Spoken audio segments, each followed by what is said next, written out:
Ngisacela ubengelela ngiyabingelela nguManguthobana sangoma esipolo nyezinye esipolo amathambo phathwe khubala isandla sensimbi usigoko sentambo edleze ebomvu zamadoda. Namhlanje ngeke ngathola omunye umbuzo, kukhona omunye usisi wade efikile uyangibuza ukuthi mkhulu kudalwa yini ukuthi njalo mayehamba wonke umelaphi wendabuko noma kuthiwa umthandazi noma kuthiwa yini uthi wena fanele ukuthi ugezwe.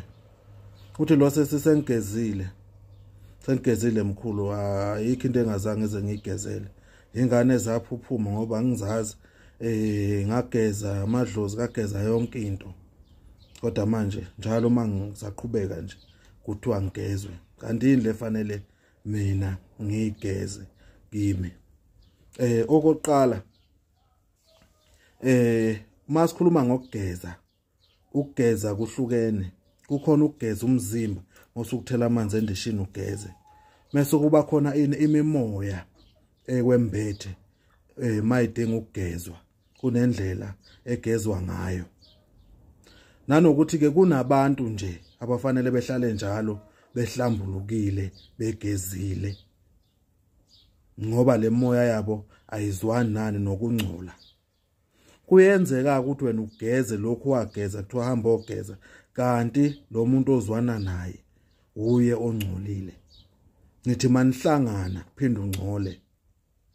Yikho ngithi mina ke ngike ngithi kubalekile makuzogezwa naye agezwe, nawe mawumthathele into zokugeza naye mthathele, ngoba lokungcola ngalesikhathi masenizwana nithandana manimbatha le mimoya igcina inengamile nobabili. Kunomuntu olanda izinto kumelaphi wendabuko ukuthi mina ngilandile, mina ngageza into zami ikhanye kancane zaphinde futhi zabheda.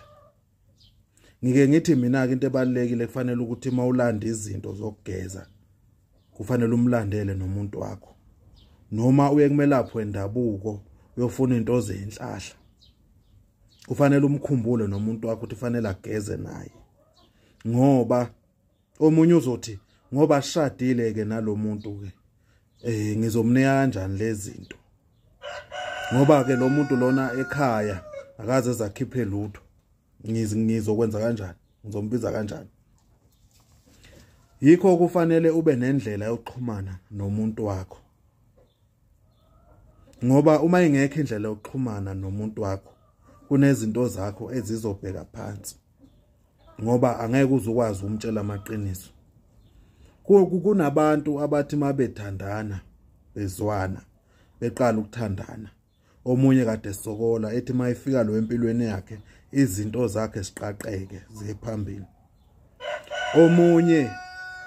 Omunye mayithuthuthi bayazwana ethi mayiqala bethi ethinta into zakhe ishone phansi. Yini ile moya efike nalo efike yazongama yena. Yikho ngithi ke kubalekile ukuthi uma uyogeza nomuntu wakho naye umphathele into zokugeza, hayi ukuthi uzohamba naye. Mawusaba ukuhamba naye ngicelele lapho kuleyo nyanga yakho uthi uyazi kunomuntu engizwana naye engifisa ukuthi naye ageza. Yikupho onganginikeza khona engizofike ngimgezise ukuze mina ngingasakutholi ini ukungcola. Nokunye ke noma ngathiwa ke nishade kangakanani noma kuthiwa nishadile naye umuntu wakho fanele ageze, ngoba umazi izindlela zakhe azihambayo, ngoba usuku ungekho naye usebenzela kwenye indawo nawe usebenzela kwenye indawo nihlangana ntambama ekhaya. Yikho ke ngithi ke yilokho okuzokwenza isikhathi esiningi uphinde lokhu wageza wena, lokhu walahla isilwane, kanti lesilwane ngalesikhathi wena usilahla manje